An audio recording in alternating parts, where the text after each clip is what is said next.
Hello everyone. कैसे हैं आप सब लोग। आई होप आप सब अच्छे होंगे और आई होप आपने लास्ट लेक्चर अच्छे से रिवाइज किया होगा। तो आज का हमारा लेक्चर नंबर 7 है cell the unit of life का। तो आज हम पढ़ने वाले हैं यूकैरियोटिक सेल के अंदर। आज का हमारा टारगेट रहने वाला है endomembrane system, endoplasmic reticulum. Endomembrane system के अंदर ही आते हैं endoplasmic reticulum, Golgi apparatus, lysosome और वैक्यूल। तो आज हम बिना टाइम वेस्ट किए एंडोमेम्ब्रेन सिस्टम वाला पोर्शन पूरा कवर करने की कोशिश करेंगे। तो चलिए फिर बिना टाइम वेस्ट किए स्टार्ट करते हैं। सबसे पहले हम देखते हैं एंडोमेम्ब्रेन सिस्टम हम किसे कहते हैं। एंडो का मीनिंग होता है इनसाइड। एंडो का मीनिंग क्या होता है? इनसाइड। सेल के अंदर जो मेम्ब्रेनस स्ट्रक्चर प्रेजेंट होते हैं। एंडो का मीनिंग होता है इनसाइड। सेल के अंदर जो मेम्ब्रेनस स्ट्रक्चर प्रेजेंट होते हैं उन्हें हम कहते हैं एंडोमेम्ब्रेन सिस्टम। सारे membrane bound structure endomembrane system के अंदर नहीं आते हैं। एंडोमेम्ब्रेन सिस्टम के अंदर 4 स्ट्रक्चर आते हैं, जैसे कि endoplasmic reticulum, Golgi body, lysosome और वैक्यूल। ये 4 स्ट्रक्चर हैं जो एंडोमेम्ब्रेन सिस्टम के अंदर आते हैं। तो हम लिखें ईच मेम्ब्रेनस ऑर्गेनल, पॉइंट बनाकर लिखें each membranous organelle each membranous organelle each membranous organelle each membranous organelle जो सेल के अंदर मेम्ब्रेनस ऑर्गेनल होते हैं उनके स्ट्रक्चर और फंक्शंस अलग अलग होते हैं। तो हम लिखें ईच मेम्ब्रेनस ऑर्गेनल्स डिस्टिंक्ट। इसका मतलब होता है अलग अलग, different different,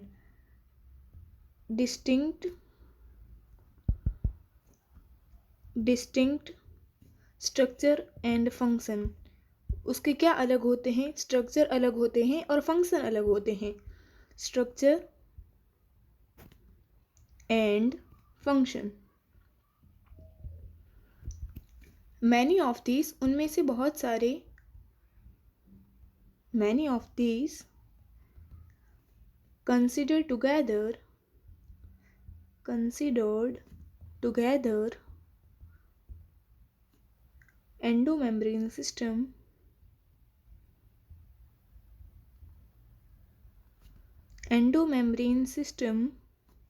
because their function are coordinated. Their functions are coordinated. जैसे हम देखते हैं कि सेल के अंदर मेम्ब्रेन बाउंड ऑर्गेनल प्रेजेंट होते हैं, उनके फंक्शंस और स्ट्रक्चर डिफरेंट डिफरेंट होते हैं। मैनी ऑफ दिस, उनमें से बहुत सारे टुगेदर मिलकर काम करते हैं, जिसे हम एंडोमेम्ब्रेन सिस्टम कहते हैं। उनका फंक्शन डिफरेंट डिफरेंट है बट वो कोऑर्डिनेटेड वे में एक दूसरे के साथ मिलकर काम करते हैं, तो हम उसे कहते हैं एंडोमेम्ब्रेन सिस्टम। एंडोमेम्ब्रेन सिस्टम का पार्ट कौन कौन सा है? Endoplasmic reticulum, Golgi complex, lysosome और वैक्यूल। ये 4 हैं जो एंडोमेम्ब्रेन सिस्टम के पार्ट हैं। तो हम नेक्स्ट पॉइंट बनाकर लिखें, जैसे हमने यहाँ पे बनाया है, जैसे ये रफ एंडोप्लाज्मिक रेटिकुलम, ये smooth endoplasmic reticulum. Endoplasmic reticulum smooth और रफ है। उसका बेसिस क्या है कि जिस एंडोप्लाज्मिक रेटिकुलम के ऊपर राइबोसोम्स पाए जाते हैं उसे हम कहते हैं रफ एंडोप्लाज्मिक रेटिकुलम। यहाँ हमने वाइट वाइट डॉट से बताया है, जबकि यहाँ पे हमने वाइट डॉट्स नहीं बताए हैं। इसका मतलब होता है कि यहाँ पे राइबोसोम्स एब्सेंस है। तो राइबोसोम्स एब्सेंट होते हैं तो हम उसे कहते हैं स्मूथ एंडोप्लाज्मिक रेटिकुलम, और जिस एंडोप्लाज्मिक रेटिकुलम के ऊपर राइबोसोम्स पाए जाते हैं तो हम उसे कहते हैं रफ एंडोप्लाज्मिक रेटिकुलम। तो लिखें पॉइंट बनाकर, endomembrane system includes endomembrane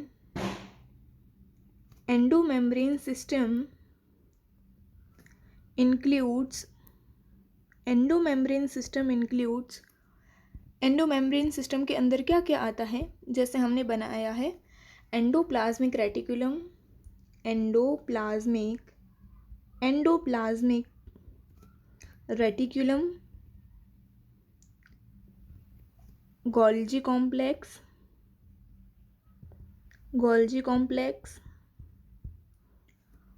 lysosomes, lysosomes और वैक्यूल्स।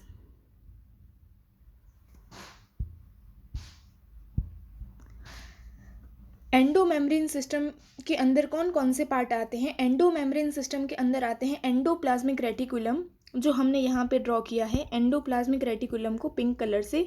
एंडोप्लाज्मिक रेटिकुलम के अंदर दो पार्ट आते हैं, जो रफ एंडोप्लाज्मिक रेटिकुलम और स्मूथ एंडोप्लाज्मिक रेटिकुलम। जो रफ एंडोप्लाज्मिक रेटिकुलम होता है उसके सरफेस पर राइबोसोम्स पाए जाते हैं, जबकि स्मूथ एंडोप्लाज्मिक रेटिकुलम के ऊपर राइबोसोम्स नहीं पाए जाते हैं। उसके बाद हमने यहाँ पे ब्लू कलर का बताया है वैक्यूल, उसके बाद येलो कलर का यहाँ पे हमने बताया है गोल्गी कॉम्प्लेक्स, और उसके बाद हमने ग्रीन कलर का बताया है लाइसोसोम्स। आई होप आपको अच्छे से क्लियर हुआ होगा। एंडोमेम्ब्रेन सिस्टम के अंदर चार आते हैं, जैसे endoplasmic reticulum, Golgi complex, lysosome और वैक्यूल्स। मेरे साथ रिपीट करें, endoplasmic reticulum, Golgi complex, lysosome और वैक्यूल। आई होप आपको इतना अच्छे से क्लियर हुआ होगा। तो अब हम नेक्स्ट पॉइंट लिखते हैं। और भी मेम्ब्रेन बाउंड ऑर्गेनेल्स तो प्रेजेंट होते हैं ना सेल के अंदर, जैसे माइटोकॉन्ड्रिया, क्लोरोप्लास्ट, पेरोक्सिसोम्स वगैरह प्रेजेंट होते हैं ना सेल के अंदर। सिर्फ यही स्ट्रक्चर नहीं पाए जाते, और भी स्ट्रक्चर पाए जाते हैं। और भी स्ट्रक्चर जो पाए जाते हैं हम उनको एंडोमेम्ब्रेन सिस्टम के अंदर काउंट नहीं करते हैं। क्यों नहीं करते हैं? कि उनका जो फंक्शंस होता है वो एक दूसरे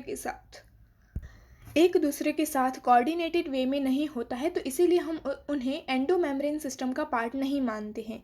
तो जो हमें एंडोमेम्ब्रेन सिस्टम का हम जो पार्ट मानते हैं वो एक दूसरे के साथ कनेक्शन में काम करते हैं, एक दूसरे के साथ मिलकर काम करते हैं। वो हम नेक्स्ट समझने ही वाले हैं।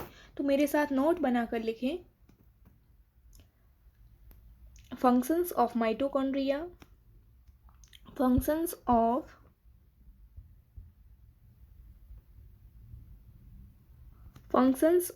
mitochondria,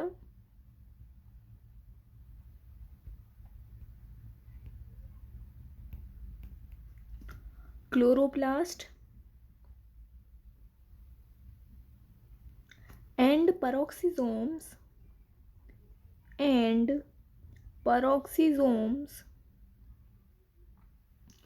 are not coordinated, एक दूसरे के साथ कोऑर्डिनेशन में नहीं होते हैं। तो are not coordinated with above components,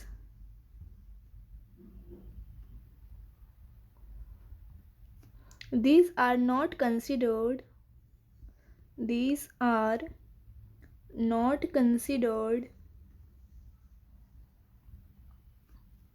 as part of the endomembrane system, the part of the endomembrane system। I hope आपको अच्छे से क्लियर हुआ होगा। जैसे एंडोमेम्ब्रेन सिस्टम में जो मेम्ब्रेन बाउंड स्ट्रक्चर पाए जाते हैं, उसके अलावा भी सेल के अंदर और मेम्ब्रेन बाउंड स्ट्रक्चर पाए जाते हैं, बट हम उन्हें एंडोमेम्ब्रेन सिस्टम का पार्ट काउंट नहीं करते हैं। क्यों नहीं करते हैं? क्योंकि जो उनका फंक्शंस होता है वो एक दूसरे के साथ कोऑर्डिनेशन में नहीं होता है, इसीलिए हम उन्हें एंडोमेम्ब्रेन सिस्टम का पार्ट काउंट नहीं करते हैं। यहाँ पे टॉपिक एंडोप्लाज्मिक रेटिकुलम है, उसे थोड़ा हम रब कर देते हैं। यहाँ पे हमने एंडोमेम्ब्रेन सिस्टम का इंट्रोडक्शन ही देखा है, तो हम उसे थोड़ा सा रब कर देते हैं। अब हम नेक्स्ट देखने वाले हैं एंडोप्लाज्मिक रेटिकुलम से। आई होप आपको इतना अच्छे से समझ आया होगा। तो अब हम स्टार्ट करने वाले हैं एंडोमेम्ब्रेन सिस्टम।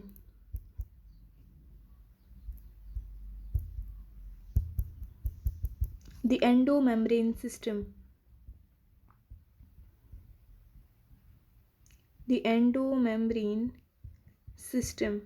एंडोमेम्ब्रेन सिस्टम का मतलब होता है एंडोप्लाज्मिक रेटिकुलम। एंडोमेम्ब्रेन सिस्टम तो हमने पढ़ लिया। एंडोप्लाज्मिक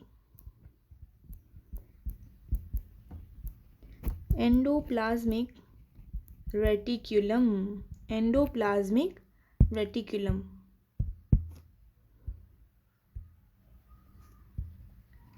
एंडोप्लाज्मिक रेटिकुलम का स्ट्रक्चर हमने यहाँ पे देखा। जैसे ये एंडोप्लाज्मिक रेटिकुलम है, ये भी एंडोप्लाज्मिक रेटिकुलम है, जिसे हम शॉर्ट में ER लिखते हैं।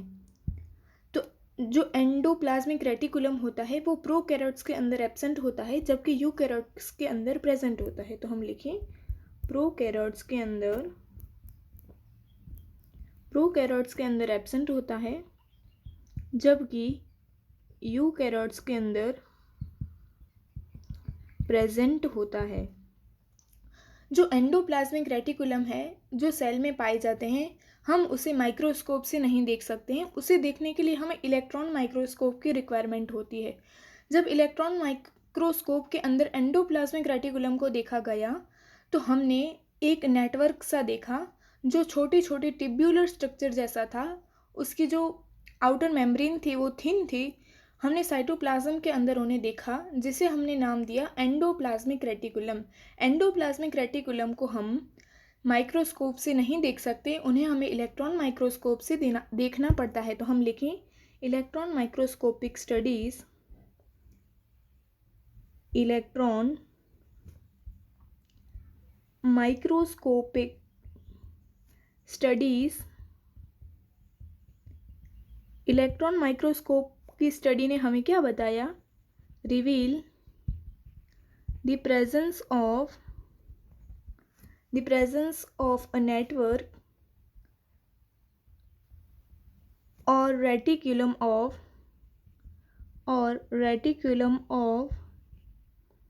tiny tubular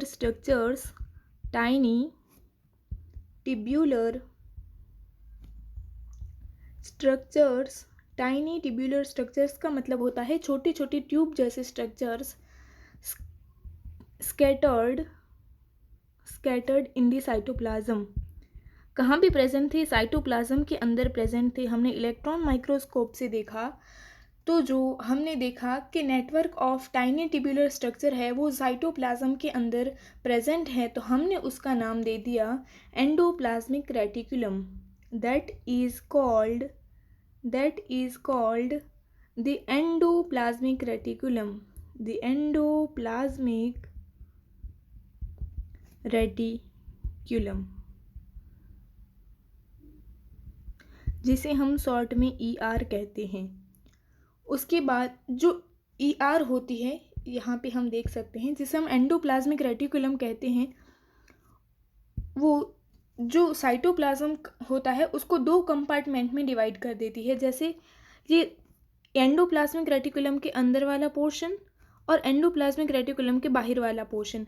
एंडोप्लाज्मिक रेटिकुलम के अंदर वाला पोर्शन होता है उसे हम कहते हैं ल्यूमिनल। क्या कहते हैं? ल्यूमिनल। मेरे साथ रिपीट करें, उसे क्या कहते हैं? ल्यूमिनल।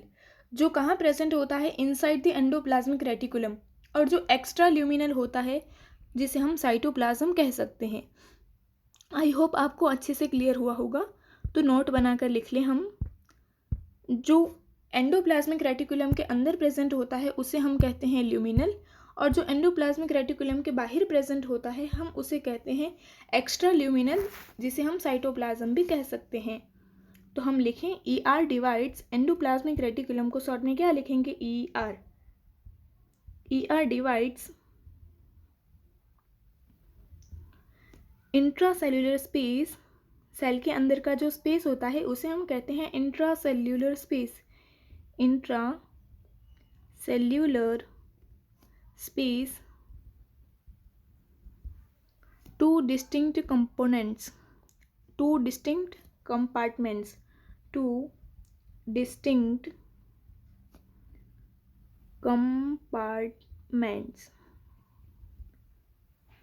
दो अलग अलग कंपार्टमेंट में डिवाइड कर देती है। सबसे पहला होता है ल्यूमिनल, जो कहाँ प्रेजेंट होता है? Inside the ER endoplasmic reticulum.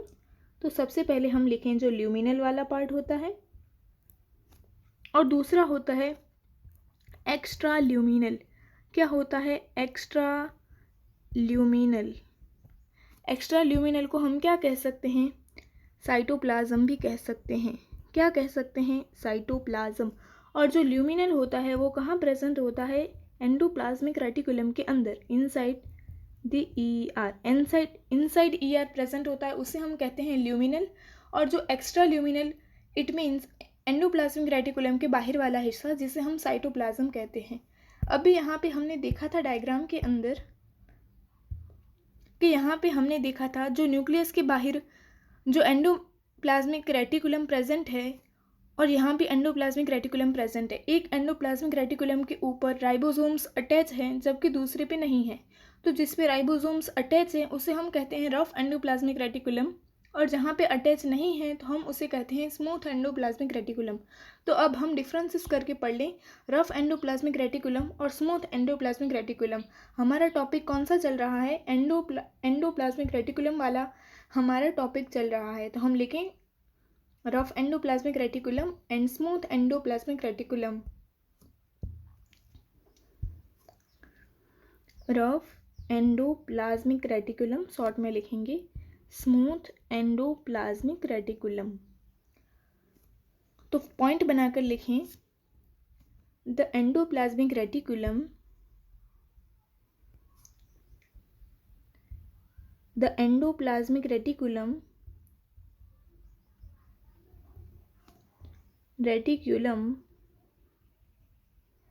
Bearing ribosomes.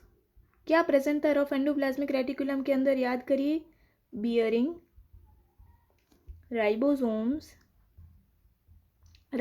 Present थे, जिसे हमने बोला था rough endoplasmic reticulum. Bearing ribosomes on their surface is called rough endoplasmic reticulum. उसे क्या कहते हैं हम? Rough endoplasmic reticulum. In the absence of ribosomes, smooth endoplasmic reticulum के ऊपर राइबोसोम्स अटैच नहीं थे, तो हम लिखें in the absence of ribosomes, in the absence of ribosomes they appear smooth and called। कैसे लगते हैं? स्मूथ लगते हैं, स्मूथ एंड कॉल्ड। हम उसे क्या कह सकते हैं? Smooth endoplasmic reticulum. जिसके ऊपर राइबोसोम प्रेजेंट है उस एंडोप्लाज्मिक रेटिकुलम को कहते हैं rough endoplasmic reticulum.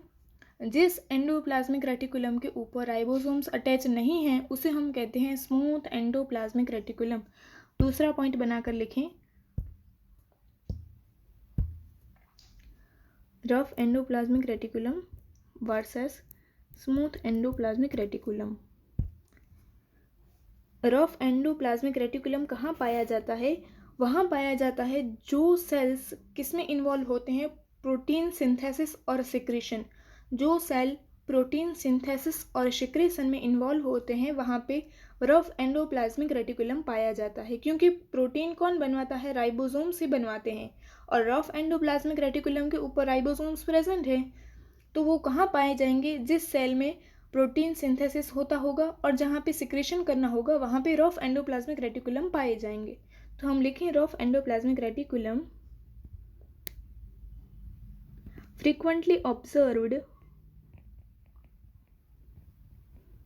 frequently observed in the cells actively involved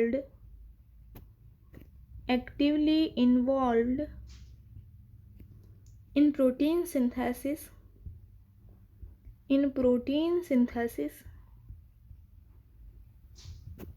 and secretion। जो प्रोटीन सिंथेसिस में और सिक्रीशन में एक्टिवली पार्टिसिपेट होते हैं उस सेल के अंदर रफ एंडोप्लाज्मिक रेटिकुलम पाया जाता है। बट किस स्मूथ एंडोप्लाज्मिक रेटिकुलम किसका फॉर्मेशन करता है? किसका सिंथेसाइज करता है? तो हम लिखें smooth endoplasmic reticulum is the major site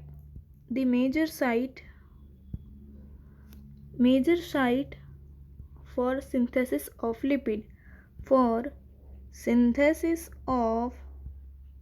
lipid। Smooth endoplasmic reticulum lipid का सिंथेसिस करता है जबकि रफ एंडोप्लाज्मिक रेटिकुलम प्रोटीन का सिंथेसिस करता है। तो रफ एंडोप्लाज्मिक रेटिकुलम उस सेल में पाए जाएंगे जहां एक्टिवली प्रोटीन सिंथेसिस और सिक्रीशन होता होगा। उसके बाद हम लिखें जो रफ एंडोप्लाज्मिक रेटिकुलम होता है वो किसके साथ कंटिन्यूशन में होता है, तो एक्सटेंसिव एंड कंटिन्यूस, पॉइंट बनाकर लिखें, extensive and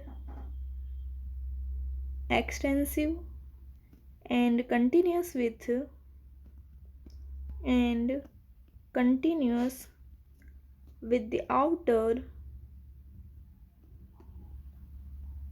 membrane of the nucleus,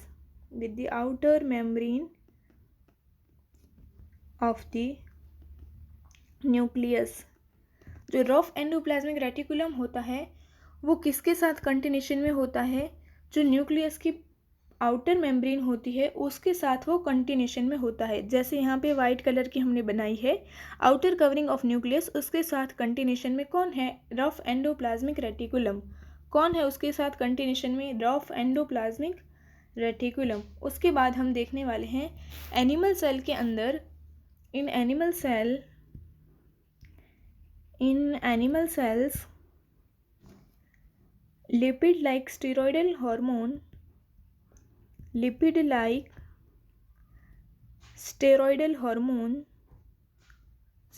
hormone are synthesized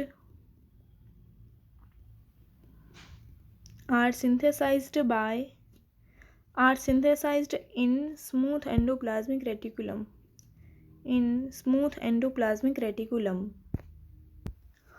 animal cell के अंदर जो लिपिड लाइक स्टेरॉयडल हार्मोन होते हैं वो कहाँ पे सिंथेसाइज होते हैं, स्मूथ एंडोप्लाज्मिक रेटिकुलम के अंदर। स्टेरॉयडल हार्मोन का मीनिंग होता है कि वो हार्मोन कोलेस्टेरॉल से बनते हैं। वो हार्मोन किससे बनते हैं, कोलेस्टेरॉल से। और कोलेस्टेरॉल है वो एक टाइप का लिपिड ही है। कोलेस्टेरॉल क्या है, टाइप ऑफ लिपिड ही है। जो स्टेरॉयडल हार्मोन होते हैं वो कोलेस्टेरॉल से बनते हैं। आई होप आपको एंडोप्लाज्मिक रेटिकुलम वाला पूरा पार्ट अच्छे से समझ में आया होगा। तो अब हम पढ़ने वाले हैं गोल्गी एपेरेटस। क्या पढ़ने वाले हैं, गोल्गी एपेरेटस। तो स्टार्ट करते हैं गोल्गी एपेरेटस। गोल्गी एपेरेटस को किसने सबसे पहले ऑब्जर्व किया, कैमिलो गोल्गी नाम के साइंटिस्ट थे, उन्होंने सबसे पहले ऑब्जर्व किया। तो हम लिखें कैमिलो गोल्गी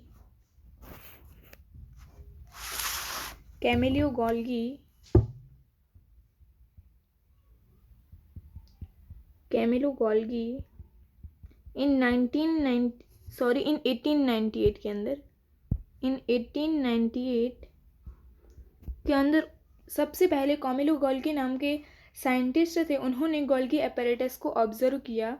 तो हम लिखें ऑब्जर्व्ड। उन्होंने क्या देखा, उन्होंने स्टेन करके देखा था, डेंसली स्टेन। उन्होंने क्या बताया, densely stain reticular structure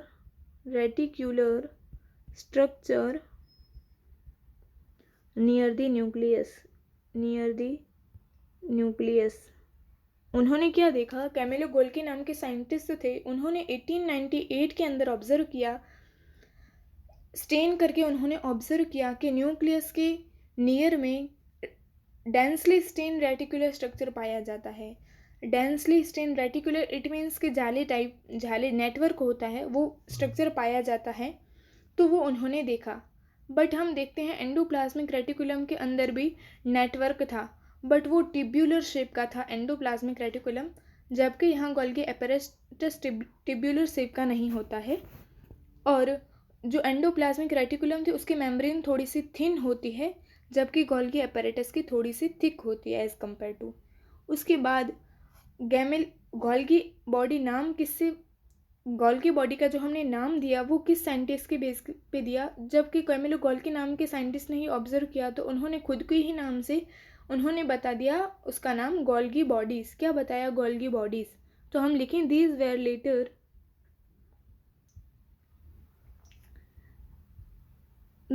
letter named Golgi.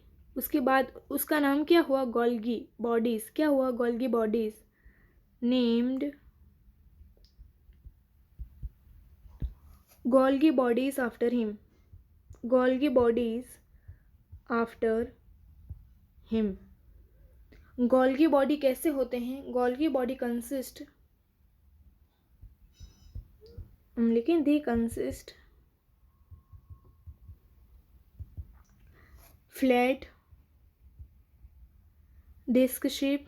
कैसे होते हैं? डिस्क शेप होते हैं, फ्लैट होते हैं, फ्लैट स्ट्रक्चर होते हैं, तो हम लिखते हैं flat disc shaped, disc shaped sac. Sac it means ऐसा होता है जिसे हम सैक कहते हैं, जो अंदर से खाली होता है, सैक्स। और सिस्टरनी ऑफ, उसे क्या कहते हैं? हम सिस्टरनी भी कहते हैं, तो लिखें cisternae of, cisternae of 0.5 micrometer to 1 micrometre diameter. उसका माइक्रोमीटर कितना होता है? डायामीटर माइक्रोमीटर के अंदर होता है 0.5 micrometer to 1 micrometer, 0.5 micrometer to 1 micrometer in diameter. उसका डायमीटर कितना होता है? 0.5 माइक्रोमीटर से लेकर 1 माइक्रोमीटर डायमीटर तक का होता है। तो उसका डायग्राम यहाँ पे बनाए हम, जैसे फ्लैट स्ट्रक्चर होते हैं। कैसे स्ट्रक्चर होते हैं? फ्लैट स्ट्रक्चर होते हैं, फ्लैट स्ट्रक्चर होते हैं, एक दूसरे के कैसे होते हैं? पैरेलल कंटिन्यूशन में होते हैं। कैसे होते हैं? पैरेलल। ये कैसे स्ट्रक्चर हैं? फ्लैट होते हैं, तो हम लिखें फ्लैट, फ्लैट होते हैं। उसके बाद हम लिखते हैं डिस्क शेप होते हैं, डिस्क शेप, और सेक्स प्रेजेंट होते हैं। उसके बाद हम उसे क्या कह सकते हैं? बहुत सारे होते हैं, तो हम उसे क्या कह सकते हैं? सिस्टरने कह सकते हैं। क्या कह सकते हैं? सिस्टरने। क्या कह सकते हैं? सिस्टरने। और जो उसका डायामीटर होता है, वो डायामीटर कितना होता है? 0.5 माइक्रोमीटर से लेकर 0.5 माइक्रोमीटर से लेकर 1 माइक्रोमीटर तक का उसका डायामीटर होता है। आई होप आपको अच्छे से समझ आया होगा। उसके बाद नोट करके लिखिए stacked parallel to each other. एक ये सारे जो सिस्टर ने प्रेजेंट है वो कैसे प्रेजेंट है? पैरेलली प्रेजेंट है, तो हम लिखें stacked parallel to each other, stacked parallel to each other. कैसे प्रेजेंट होते हैं? पैरेलल प्रेजेंट होते हैं। जो सिस्टर ने होते हैं वो वेरी करते हैं गोल्गी कॉम्प्लेक्स के अंदर, तो हम लिखें सिस्टर ने क्या करते हैं? वेरी करते हैं इन गोल्गी कॉम्प्लेक्स, तो हम लिखें वेरीड नंबर ऑफ सिस्टर ने, वेरीड नंबर ऑफ सिस्टर ने are present in a Golgi complex. जो गोल्गी कॉम्प्लेक्स के अंदर जो सिस्टरने प्रेजेंट होते हैं वो वेरी करते हैं। गोल्गी सिस्टरने कैसे अरेंज होते हैं? कंसेंट्रिकली, इट मीन्स एक के बाद एक प्रेजेंट होते हैं, तो उसे हम क्या कहते हैं? कंसेंट्रिक। क्या कहते हैं? Concentric. Varied number of cisternae are present in a Golgi complex. The Golgi cisternae are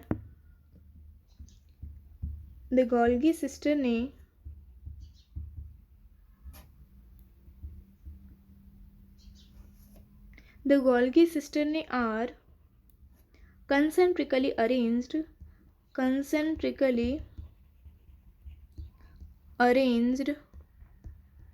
कैसे अरेंज होते हैं? कंसेंट्रिकली, एक के बाद एक, नियर द न्यूक्लियस, न्यूक्लियस के नियर में होते हैं, नियर द न्यूक्लियस, न्यूक्लियस के पास में, विथ डिस्टिंक्ट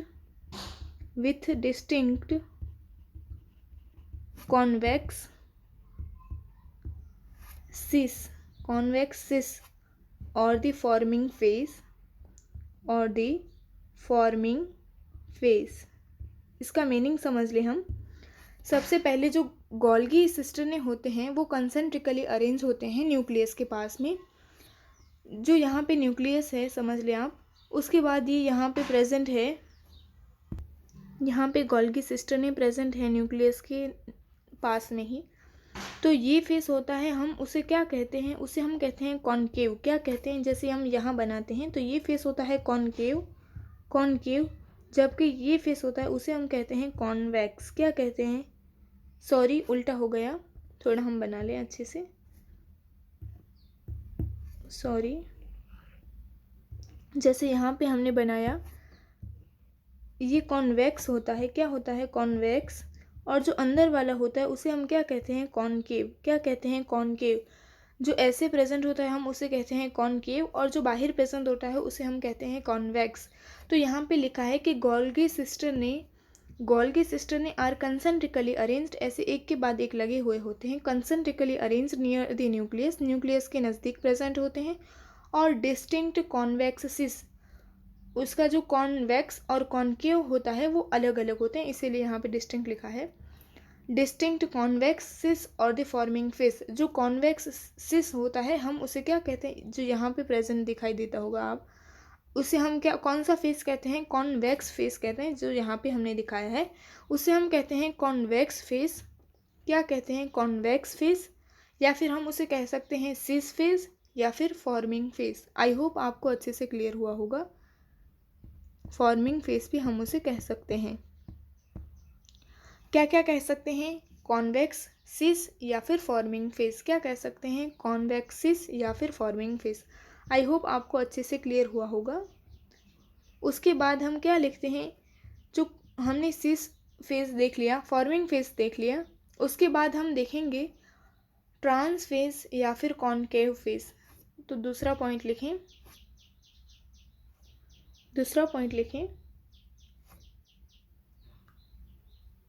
दूसरा पॉइंट लिखते हैं नोट बनाकर, कॉनकेव, ट्रांस और द मैच्योरिंग फेस। जो गोल्गी apparatus के अंदर हमने देखा कि ये गोल्गी apparatus का ये कॉन्वेक्स फेस था, तो यहाँ पे क्या, कौन सा फेस होता है, कॉनकेव फेस होता है, जिसे हम मैच्योरिंग फेस भी कह सकते हैं। आई होप आपको समझ में आया होगा। यहाँ से कोई भी मटेरियल जाता है, यहाँ पे फिर फॉर्म होकर बाहर निकलता है, तो यहाँ पे जॉइंट होता है तो हम उसे कहते हैं फॉर्मिंग फेस, यहाँ से बाहर निकलता है तो हम उसे कहते हैं मैच्योरिंग फेस। आई होप आपको अच्छे से क्लियर हुआ होगा।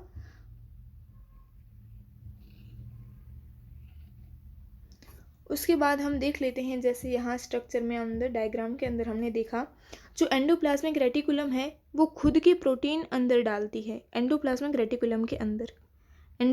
रेटिकुलम के अंदर डालती है। उसके बाद वो प्रोटीन इस वेसिकल्स के अंदर फॉर्म होते हैं, जो हमने वाइट कलर का बनाया है, वो वेसिकल के अंदर फॉर्म होते हैं। उसके बाद वो गोल्गी बॉडी से जुड़ जाते हैं। गोल्गी बॉडी के अंदर एंजाइम प्रेजेंट होते हैं, वो उसका मॉडिफिकेशन करके फिर ये बाहर निकल आता है। ये बाहर निकलता है, उसके भी दो फंक्शन होते हैं, ये बाहर जाएगा या फिर ये अंदर ही रहेगा। ये अंदर ही रहेगा तो वो कैसे वर्क करेगा, एज ए लाइसोसोम वर्क करेगा। कैसे वर्क करेगा, एज ए लाइसोसोम। ये रफ एंडोप्लाज्मिक रेटिकुलम है, उसके ऊपर राइबोसोम्स प्रेजेंट हैं, वो राइबोसोम्स प्रोटीन सिंथेसिस करके एंडोप्लाज्मिक रेटिकुलम के अंदर डाल देते हैं। ये एंडोप्लाज्मिक रेटिकुलम के अंदर डाल दिया, उसके बाद उन्होंने वो प्रोटीन को इस वेसिकल्स के अंदर पैक कर दिया। वो वेसिकल्स कहाँ पे, वो गोल्गी एपरेटस के सिस फेस से, या फिर हम उसे कह सकते हैं फॉर्मिंग फेस, या फिर हम उसे कह सकते हैं कॉन्वेक्स फेस से जॉइंट हो जाती है। उसके बाद वो कैसे निकलती है, मैच्योरिंग फेस से निकलती है, मॉडिफाइड होके निकलती है, तो हम उसे क्या कहते हैं, कॉनकेव फेस भी कह सकते हैं, या फिर हम उसे ट्रांस फेस भी कह सकते हैं। आई होप आपको अच्छे से क्लियर हुआ होगा। ये endoplasmic reticulum, Golgi complex, lysosome और वैक्यूल, ये एक दूसरे के साथ कंटिन्यूशन में होते हैं, एक दूसरे के साथ में मिलकर काम करते हैं, तो हम उसे एंडोमेम्ब्रेन सिस्टम कहते हैं। आई होप आपको अच्छे से समझ आया होगा।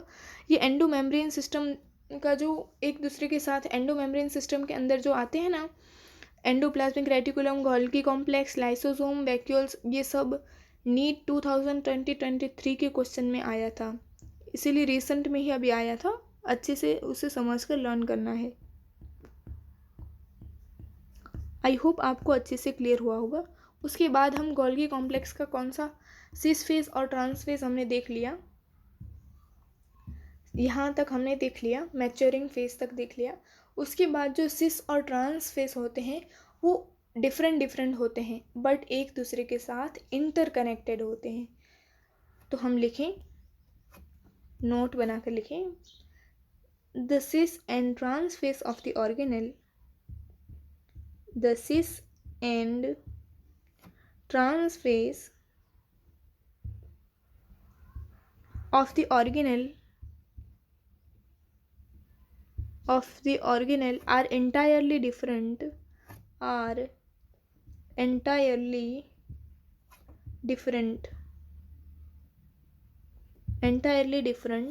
but interconnected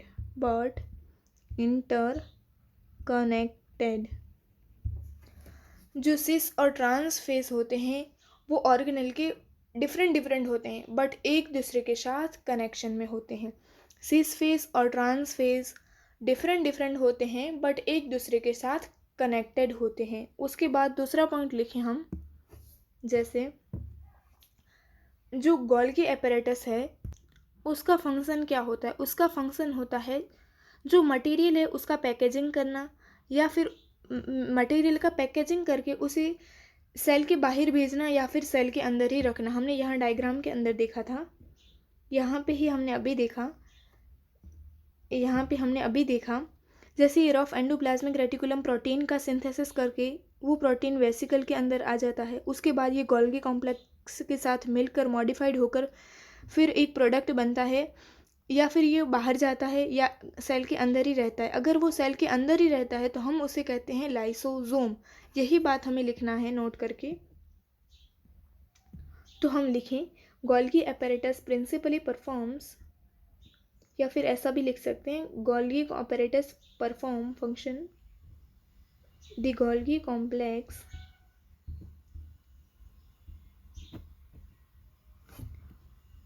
function. उसका क्या फंक्शन होता है? मटेरियल का पैकेजिंग करना, पैकेजिंग मटेरियल्स, उसके बाद डिलीवर करना, to be delivered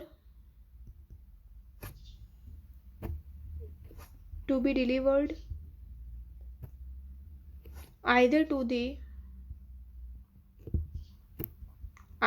the intracellular targets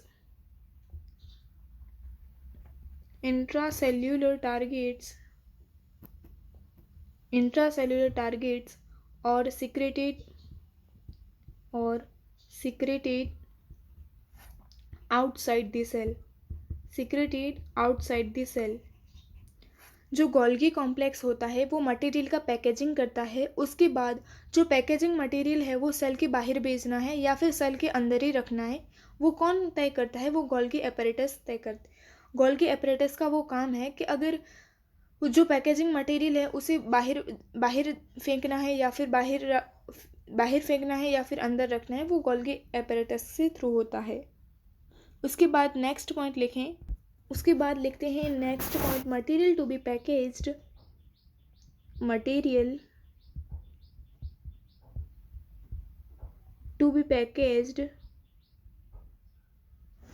in the form of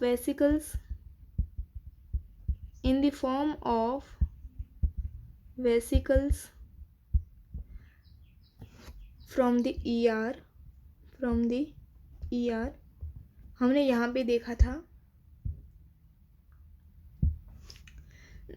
जो एंडोप्लाज्मिक रेटिकुलम होता है, जो मटेरियल का पैकेजिंग होता है वो कहाँ से स्टार्ट होता है? एंडोप्लाज्मिक रेटिकुलम से स्टार्ट होता है। जो एंडोप्लाज्मिक रेटिकुलम के ऊपर राइबोसोम्स प्रेजेंट होते हैं वो प्रोटीन बनाकर एंडोप्लाज्मिक रेटिकुलम के अंदर भेजते हैं। वो वेसिकल्स के थ्रू पैक हो जाता है। फिर ये कहाँ फ्यूज़ होता है? सिस फेज ऑफ गोल्गी एपरेटस के सिस फेज से यहाँ पे वो कनेक्टेड रहता है, यहाँ पे कनेक्शन में आता है। उसके बाद वो कहाँ से मूव करता है? टूवर्ड्स द मैच्योरिंग फेज से वो मूव करता है। तो हम समझ सकते हैं कि पैकेजिंग का जो काम था वो कहाँ से स्टार्ट हुआ था? पैकेजिंग का काम स्टार्ट हुआ था एंडोप्लाज्मिक रेटिकुलम से। तो हम लिखें material to be packaged in the form of vesicles from the ER fuse with this, कहाँ फ्यूज होता है? Fuse with the cis face of Golgi apparatus, with the cis phase of Golgi apparatus, उसके बाद कहाँ पे move करता है? And move towards the maturing phase.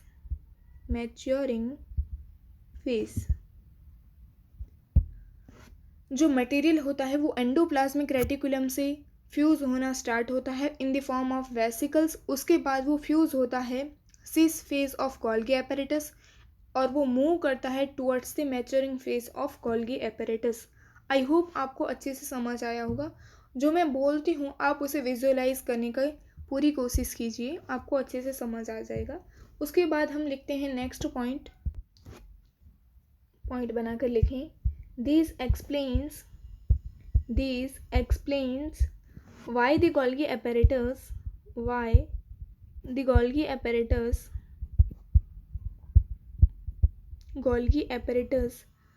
in close association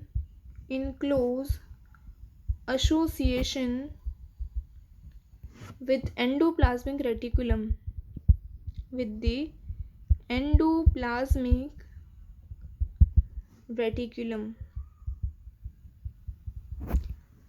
जो हमने यहाँ पे देखा था कि मटेरियल पैकेज होना स्टार्ट होता है एंडोप्लाज्मिक रेटिकुलम से स्टार्ट होता है, वेसिकल के फॉर्म में स्टार्ट होता है और वो फिर कहाँ जाता है? वो गोल्गी apparatus के पास जाता है।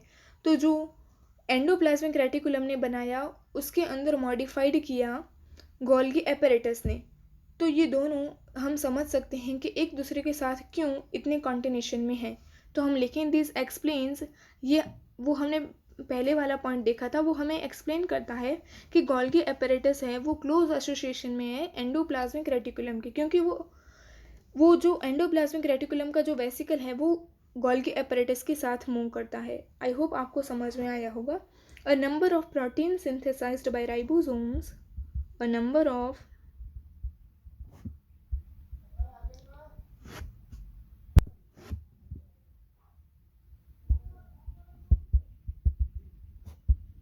of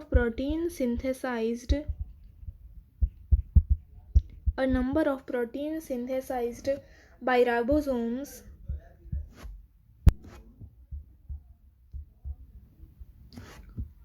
on the endoplasmic reticulum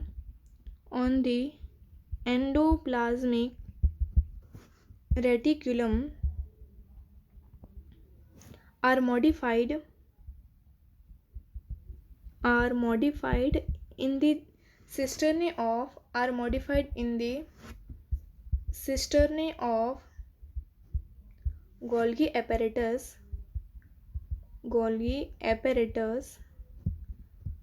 before they are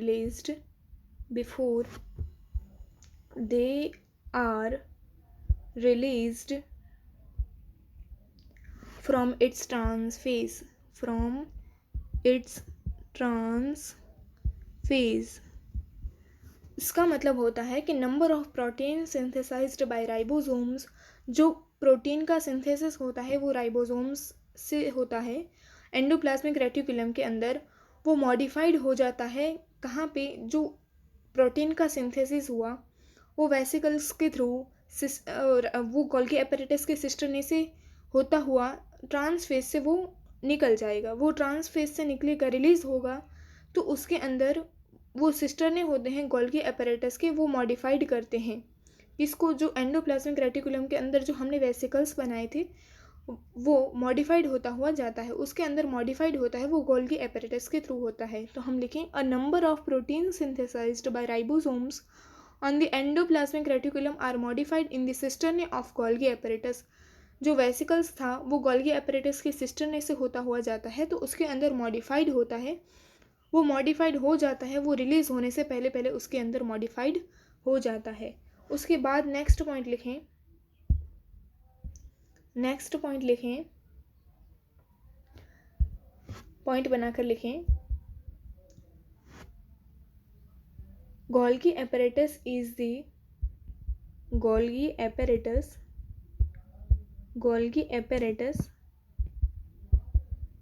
is the Golgi apparatus is the important site of formation of glycoproteins and glycolipids। जो गोल्गी एपेरेटस होता है उसके अंदर किसका फॉर्मेशन होता है, वो इम्पोर्टेंट साइट है ग्लाइकोप्रोटीन और ग्लाइकोलिपिड्स की फॉर्मेशन होने का वो इम्पोर्टेंट साइट है। Golgi apparatus is the important site of formation of glycoproteins and glycolipids. Glycoproteins और ग्लाइकोलिपिड्स होते हैं वो गोल्गी एपेरेटस में फॉर्म होते हैं। अब हम नेक्स्ट एनसीईआरटी रीड कर लेते हैं। हम एनसीईआरटी रीड करते हैं। जैसे यहाँ पे एनसीईआरटी में हमने दिया है, एनसीईआरटी ने दिया है, जैसे रीड करें, endomembrane system while each of the membranous organelles is distinct in terms of structure and function। जो membranous organelle होते हैं वो अलग अलग स्ट्रक्चर और फंक्शन परफॉर्म होते हैं। many of these consider together as an, उनमें से बहुत सारे वो कैसे काम करते हैं, टुगेदर। तो हम next consider endoplasmic reticulum,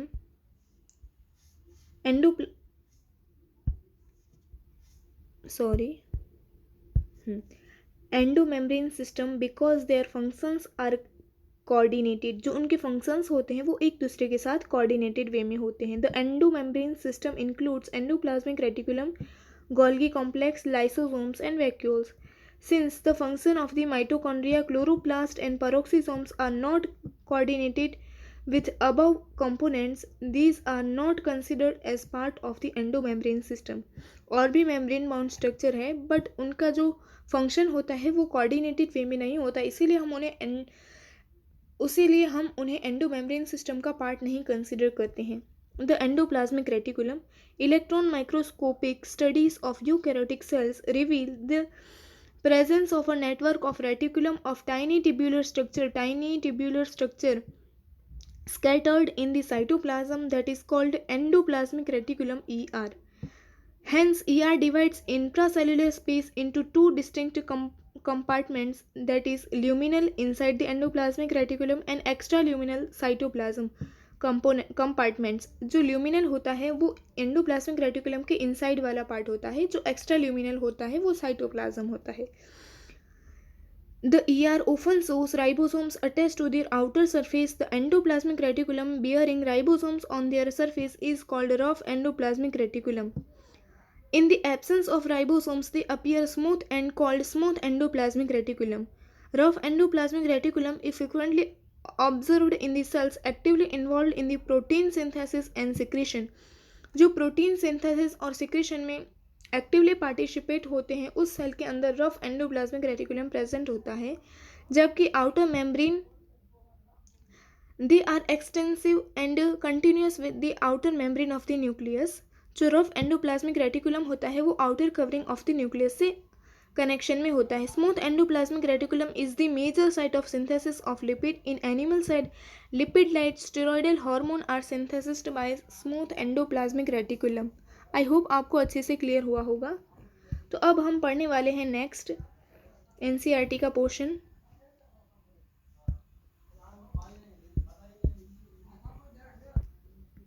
smooth endoplasmic reticulum involved in protein synthesis. जो स्मूथ एंडोप्लाज्मिक रेटिकुलम होता है वो किसके अंदर इन्वॉल्व होता है, involved in protein synthesis and secretion.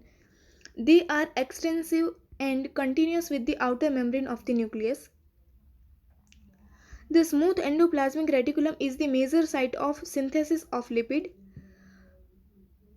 जो स्मूथ एंडोप्लाज्मिक रेटिकुलम होता है वो किसका लिपिड का सिंथेसिस करता है। एनिमल सेल के अंदर लिपिड लाइक स्टेरॉयडल हार्मोन भी प्रेजेंट होते हैं जो स्मूथ एंडोप्लाज्मिक रेटिकुलम के थ्रू सिंथेसिस होते हैं। उसके बाद हम पढ़ने वाले हैं Golgi apparatus. Camillo Golgi in 1898 first observed densely stained reticular structure near the nucleus. These were later named Golgi bodies after him. उन्होंने खुद के नाम से ही गोल्गी बॉडी नाम दिया था. They consist of many flat disc-shaped sac or cisternae of 0.5 micrometer to 1 micrometer diameter. These are stacked parallel to each other. Varied number of cisternae are present in a Golgi complex. The Golgi cisternae are concentrically arranged near the nucleus with distinct convexes or the forming phase and concave trans in the maturing phase. I hope आपको अच्छे से clear हुआ होगा. हमने each and every point NCERT का cover किया है. उसके बाद हम पढ़ेंगे the cis and trans phase of the organelle are entirely different but interconnected. The Golgi apparatus principally performs the function of packaging materials to be delivered either to the intracellular target or secreted outside the cell. या cell के अंदर रखना है या बाहर जाना है. Materials to be packaged in the form of vesicles from the ER fuse with the cis phase of the Golgi apparatus and moved towards the maturing phase. This explains why the Golgi apparatus remains in close association with the endoplasmic reticulum. A number of proteins synthesized by ribosomes on the endoplasmic reticulum are modified in the cisternae of Golgi apparatus before they are released from its trans phase. Trans phase से release होने से पहले उसके अंदर modification हो जाता है. Golgi apparatus is the important site of formation of glycoproteins and glycolipids. उसके बाद लाइसोसोम है. लाइसोसोम वाला पार्ट हम नेक्स्ट लेक्चर में हम पढ़ेंगे. अभी थोड़ा सा ड्यूरेशन बढ़ जाएगा इसीलिए हम यहाँ तक ही रखेंगे. तो यहाँ पे हम टारगेट टॉपिक में से हम थोड़ा सा वो लाइसोसोम और वैक्यूल हम दूसरे लेक्चर में पढ़ेंगे. लाइसोसोम और वैक्यूल यहाँ पे लिखा है. लाइसोसोम और वैक्यूल, लाइसोसोम और वैक्यूल हम दूसरे लेक्चर में पढ़ेंगे, नेक्स्ट लेक्चर में. तो आज तक हम यहाँ तक ही रखेंगे. आई होप आपको अच्छे से समझ आया होगा. आपको कोई भी डाउट हो, कोई भी क्वेरी हो तो आप कमेंट में बता सकते हो. मैं पूरी कोशिश करूँगी उसका आंसर देने की. तो फिर नेक्स्ट लेक्चर में मिलेंगे. Thank you.